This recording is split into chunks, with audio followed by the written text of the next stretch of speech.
Bueno, pues buenas tardes a todos y Guten Abend. Hoy vamos a hablar de los problemas en Europa que parecen ir en aumento. Da la impresión de que en Europa se está gestando una tormenta perfecta que combina problemas climáticos, militarizados, sean inventados o no, económicos, sociales, migratorios y un montón de cosas más. Y lo peor de todo es que la mayoría de estos problemas los crearon los propios europeos. Empecemos, si les parece, con los cambios en el clima que de nuevo afectan a la economía. Algo se está gestando ahí, pero no es nada bueno. Antes de empezar, por favor, suscríbanse al canal si aún no lo han hecho. Y bueno, vamos a comenzar, no hay por qué esperar más. Nos dicen que los cambios climáticos están acelerando la inflación en Europa, que ya de por sí no es poca, pero la sequía continua está matando una economía que ya de por sí es inestable. El bajo nivel de los ríos, la navegación, las malas cosechas, todo esto al final hace que aumenten los costos de transporte y los precios suban drásticamente. Suben especialmente los precios de los alimentos. El bajo nivel de los ríos aumenta el costo del transporte, porque literalmente hay que cargar todo uno mismo. Bueno, si no uno mismo, entonces en camión. Y en camión... quería hacer un chiste, que alguien va en el camión todo aplastado contra la llanta, pero mejor no hago el chiste, de todos modos es más caro que el transporte por agua.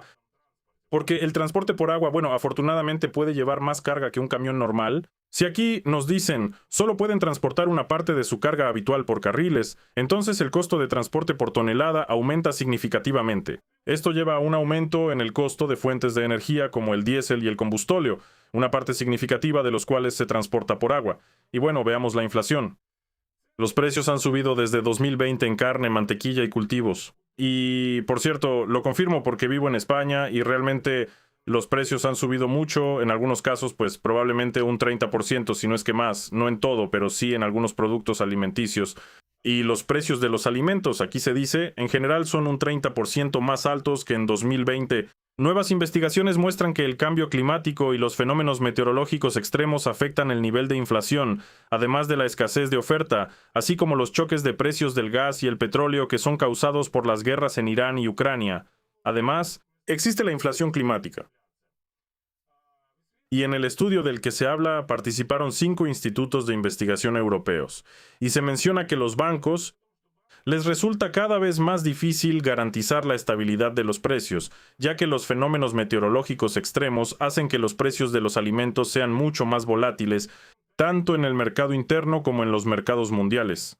Aquí se muestran sequías e inundaciones en Australia, inundaciones en el Reino Unido, inundaciones en Estados Unidos y en algunos otros países, sequías, bueno, y en Europa olas de calor. Es cierto que por alguna razón no se muestran todas las regiones, pero aún así, los problemas pueden agravarse si la temperatura sigue aumentando. Y claro, las tasas de inflación son diferentes. Por ejemplo, en Lituania es un poco más de 5%, en Francia es 2%, y el promedio en la UE es 2,8%. La pregunta es, ¿nos subirán las tasas de interés? Todo es posible. Para la política monetaria es sumamente importante saber si esto es un aumento único y temporal de los costos o si este efecto se agrava por otros factores que influyen en los precios, como los precios nuevamente de los energéticos como resultado de la guerra en Irán. Bueno, por lo que vemos, Estados Unidos ha suspendido cualquier negociación con Irán. El mismo Trump declaró que no hay con quién negociar en Irán, que unos murieron, otros huyeron y ahora el pobre Trump no sabe con quién construir relaciones en Irán. No me refiero a algo personal, por supuesto, sino a nada personal, solo negocios. Como decían los mafiosos en diferentes películas, y realmente hemos llegado al punto en que ni negocios ni relaciones personales se construyen entre Irán y Estados Unidos. Y eso significa que ese mismo estrecho de Hormuz sigue siendo una incógnita. Las relaciones con Irán en sí mismas no son tan importantes. Pero a través del estrecho de Hormuz, que Irán bombardea regularmente para llamar la atención sobre su problema, para vengarse, no importa por qué razón, y el transporte de petróleo sufre. Ahora dicen que Estados Unidos ha creado un canal secreto para transportar de alguna manera cargueros, barcazas y otros medios de transporte, me refiero a barcos.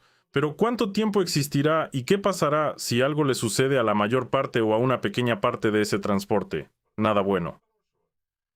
Por eso se aconseja a las empresas aumentar sus reservas en caso de nuevas crisis. Haz lo correcto, no hagas lo incorrecto, dicen los gobernantes. Si tienes hambre, come. Si no tienes casa, cómprala. En general, excelentes consejos. Creo que ayudarán a todos, absolutamente. ¿Y luego qué? Ahora, sobre los incendios. Nuevamente, dependen del calor. Cuanto más calor haga, cuanto más alta sea la temperatura, mayor es el riesgo de incendios forestales y no solo eso. Y aumenta la cantidad, discúlpenme, de idiotas que aprovechan el momento y prenden fuego a esos mismos bosques. Algunos con fines de negocio, otros simplemente para ver cómo todo se quema. Y hay quienes son pirómanos, cuyas inclinaciones despiertan precisamente cuando surgen situaciones apocalípticas. Al final, nos dicen que debido a los cambios climáticos, la superficie de incendios de vegetación en Europa podría triplicarse. Incluso con un calentamiento moderado, para finales de siglo en Europa se quemarán muchas más áreas. Mejoras. Se necesita mejorar la extinción de incendios, y el peligro sigue creciendo. Europa en general ya lleva varios días sufriendo por todo esto. Incluso yo diría una semana por estos incendios, y nos dicen que los riesgos también están aumentando. No hay nada sorprendente aquí. ¿Y qué? Bueno, con la locomotora de la economía en Europa, otra vez no todo está bien. Ya llevo varios videos viendo esto y las noticias no es que se vuelvan más y más sombrías, pero tampoco se están volviendo más alentadoras. Las mismas reservas de gas de las que hablamos cada año, bueno, me parece que da la sensación de que están disminuyendo. Cada vez las previsiones son peores y peores. En Alemania nos dicen, hay un mínimo histórico de reservas de gas. El nivel de llenado de los almacenes de gas es solo del 49%, esto es solo para Alemania. Y en el 2025, es decir, el año pasado, en esta misma época, ya alcanzaba el 67%, lo cual naturalmente no es nada bueno. Y los almacenes de gas en Alemania están llenos menos que nunca desde que se empezó a llevar el registro en 2011.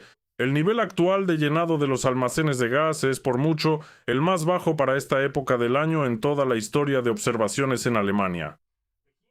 Así que, dice el director general de una de las organizaciones analíticas, estamos ante un mínimo histórico. Incluso si las capacidades reservadas en este momento se llenan para el invierno, y eso representa el 78% de la capacidad total de almacenamiento de gas acumulado, no será suficiente para garantizar el suministro al 100% en caso de temperaturas extremadamente bajas. Y las temperaturas prometen ser extremadamente bajas porque hay sequía, y por lo general si hay 2 sequías seguidas o incluso más, el invierno se vuelve cada vez más frío. Simplemente por la disminución de la humedad. Por eso difícilmente se puede esperar algo bueno aquí. Como si eso no fuera suficiente, además hay un problema con las refinerías. Global Manager pronostica una disminución de la capacidad de las refinerías de petróleo en Europa y Estados Unidos durante la próxima década. La capacidad de refinación de petróleo en Europa y Estados Unidos disminuirá durante la próxima década, pero en Medio Oriente, África y Asia seguirá creciendo. Así lo informa el Financial Times, citando el pronóstico de estos expertos. Los gobiernos de los países occidentales instan a las empresas a aumentar la capacidad de las refinerías para garantizar el suministro ininterrumpido de recursos críticos durante futuras crisis. Pero los inversionistas no muestran ningún interés en invertir en nuevos proyectos, nuevamente debido a los problemas económicos, las guerras de siempre y todo lo demás. Las empresas buscan invertir su dinero donde puedan obtener ganancias. Si no se prevén ganancias, sino al contrario, puede haber pérdidas, y además bastante serias, nadie va a meterse en ese agujero. Bueno, tal vez solo algunos inversionistas muy arriesgados. La capacidad de las refinerías europeas se reducirá en una quinta parte en 10 años hasta 2035 inclusive. Nos dicen esto porque, ¿qué pasó en 2025? Se cerraron empresas con una capacidad de procesamiento combinada de alrededor de 500,000 barriles por día, y el Reino Unido perdió de inmediato 2 de sus refinerías, es decir, el 2 de sus 6 refinerías, o sea, en algunos lugares las están volando, y los empresarios las destruyen, se horrorizan por sus pérdidas, y en otros lugares simplemente las cierran. Pero no necesitamos esas refinerías. ¿Para qué? ¿Para qué sirven? Y tampoco se necesitan plantas nucleares. En el Reino Unido también hay líderes talentosos. De nuevo, obligaron a los ingenieros y diseñadores a desmantelarlas con sus propias manos. Y ahora están sentados esperando a que mejore el tiempo. ¿Y cuándo será literalmente? ¿Cuándo tendremos sol para que los paneles solares funcionen normalmente? Es como ese meme con el alegre Molochnikov, ya no habrá más de su queso. Pues aquí es más o menos lo mismo. Bueno, ustedes son, ¿cómo decirlo?, líderes talentosos en todo. Luego viene la exageración de la situación sobre que van a atacar a Europa, que habrá guerra, que todo estará mal allá, y sigue esta presión que ya lleva un año.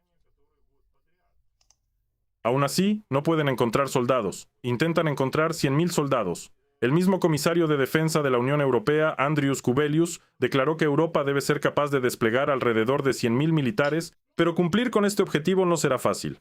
Como todo, en mi opinión, lo que se ha planeado últimamente. Se gastan miles de millones de euros, se manejan presupuestos enormes. Como pueden imaginar, el resultado no es muy bueno. A pesar de los objetivos ambiciosos y los compromisos de aumentar el gasto en defensa ante la OTAN, los representantes del sector advierten que las Fuerzas Armadas de Europa enfrentan serios problemas para reclutar y retener personal. Al final, dicen ellos, necesitamos suficiente personal para que los planes detrás de estas inversiones puedan llevarse a cabo. Los especialistas agregan que el problema no es nuevo, pero ahora ha cambiado el grado de gravedad. La escala de los recursos humanos no es muy buena. Por ejemplo, para el año 2030, según estimaciones de los servicios de inteligencia, es precisamente entonces cuando, según dicen, Rusia estará lista y dispuesta a poner a prueba a la OTAN. ¿Por qué y para qué se hacen estas previsiones? Bueno, para aprovechar el presupuesto. Dicen que 100.000 militares rusos se concentrarán en las fronteras con la UE y la OTAN, y hay que desplegar urgentemente a nuestros propios militares, pero no hay militares propios. Pero de nuevo, recientemente presentaron los resultados de una encuesta en Europa y preguntaron a los jóvenes en Alemania y en algunos otros países, si empieza una guerra, ¿qué harían ustedes? ¿Irían al ejército? ¿Cuántos? Más del 90% dijo que no va a servir, que no irá. En cuanto empiece el conflicto, la gente se irá de inmediato. Yo creo que hacen lo correcto, porque si los políticos quieren la guerra, pues que peleen ellos, adelante, adelante. De nuevo, el mundo se va al abismo, al desastre, ardiendo en llamas azules por los incendios forestales en el camino. Bueno, aunque sea en llamas naranjas. Y los gobiernos solo piensan en la guerra, cierran fábricas de autos en Alemania y en su lugar abren fábricas militares. Transforman la economía para la guerra, lo cual nunca ha sido rentable para el Estado. El primer año, 2 años, puede avanzar solo por los pedidos rentables del gobierno. De nuevo del gobierno. En cuanto al gobierno se le acaba el dinero, se acabó todo. La economía orientada a la guerra se convierte en un intento de esquiar en verano. Así que bueno, intenten esquiar en verano sobre el asfalto. Y luego hablamos. Bueno, creo que todos entienden de qué estoy hablando. ¡Ay! Luego, la Comisión Europea presentó su plan para el rearme de Europa por 800.000 millones de euros. El Parlamento Europeo expresó su preocupación por la falta de personal. Ya en 2004 expresaban su preocupación. Ponían caritas sonrientes, probablemente, en Facebook y demás. La mayoría de los encuestados calificaron la situación de reclutamiento en sus países como problemática y la retención de quienes ya fueron reclutados como problemática o incluso crítica. Además, participaron muchos países: Bélgica, Bulgaria, Francia, Alemania, Hungría, Irlanda, Italia, Malta, Países Bajos, Portugal, España y Suecia. Con mayor frecuencia, los militares dejan el servicio después de 10 años de servicio. El principal obstáculo es la competencia del sector privado, el nivel de salario. Pero la gente quiere vivir bien, ganar decentemente y no ir a la guerra. Eso es lo que muchos quieren. Ahora no estamos en la Edad Media, aunque incluso entonces no estoy seguro de que muchos quisieran pelear. A su vez, los bajos salarios, el mal equilibrio entre el trabajo y la vida personal y otras condiciones del servicio fueron señaladas como las principales razones para renunciar. Recomendaciones de la encuesta: aumentar los salarios y las pensiones, mejorar el equilibrio entre el trabajo y la vida personal, así como limitar la duración de la jornada laboral, lo que debería ayudar a atraer y aumentar el personal, pero para la OTAN sigue siendo un problema. Los desafíos crecientes en el reclutamiento. Ahí, por cierto, Estados Unidos casi ha abandonado esta alianza, ya casi la han dejado de lado, y dijeron que no pondrán un pie en Europa. Aquí disolvieron todo un batallón, o alguna división que enviaban allá con esos flacos. Enviaban flacos, debiluchos, no, sí enviaban. Dijeron que se queme todo eso al diablo, el ejercicio se realizó, y por eso nos vamos de ustedes, así es como resulta. Dicen que el futuro de la seguridad europea dependerá de si las comunidades pueden restablecer el contrato social en torno a la defensa nacional y otras formas de servicio, para que Europa tenga tantos soldados como sea necesario. Pero aquí parece haber una similitud con la conocida Ucrania, donde todo el tiempo se habla de cambiar el contrato social y que todos deben servir. Y el Estado es cada uno, hombres y mujeres, y hay que preparar a los niños desde el kinder. Bueno, eso es lo que leemos. ¿Podrán las sociedades restablecer el contrato social? El Estado es precisamente un acuerdo entre, digamos, el liderazgo y la población. Unos pagan impuestos y proveen soldados. Otros defienden. Así es más o menos si lo simplificamos mucho, y ahora no se puede esperar nada bueno de esto, porque ese tipo de acuerdos funcionaban mientras no había guerra, y como dice el dicho, si de pronto estalla una guerra y yo estoy cansado, y nadie quiere pelear cuando estalla una guerra, porque la gente se acostumbró a vivir bien y vivir mal, y especialmente cuando ese mismo Portageno Semecht declara que la época de prosperidad ha terminado. Y deben acostumbrarse a la tierra, digámoslo así, pero eso no le conviene a nadie. Es más probable que Merz, sin cargo, sea dejado de lado, y lo seguirán, y repetirán esas tonterías detrás de un líder tan fuerte. ¿Pero a cambio de qué? A cambio, la esfera criminal brinda apoyo a Polonia en la defensa de la frontera oriental de la OTAN. Un total de 40 militares ayudan a Polonia a fortalecer la frontera oriental. Lees esas noticias y te imaginas a esas 40 personas repartidas por toda la frontera. ¿Cómo es que están fortaleciendo algo ahí? No lo sé. Tal vez solo les están enseñando a los polacos a tomar schnapps, y ellos a cambio les enseñan a los alemanes a tomar Shubrowka.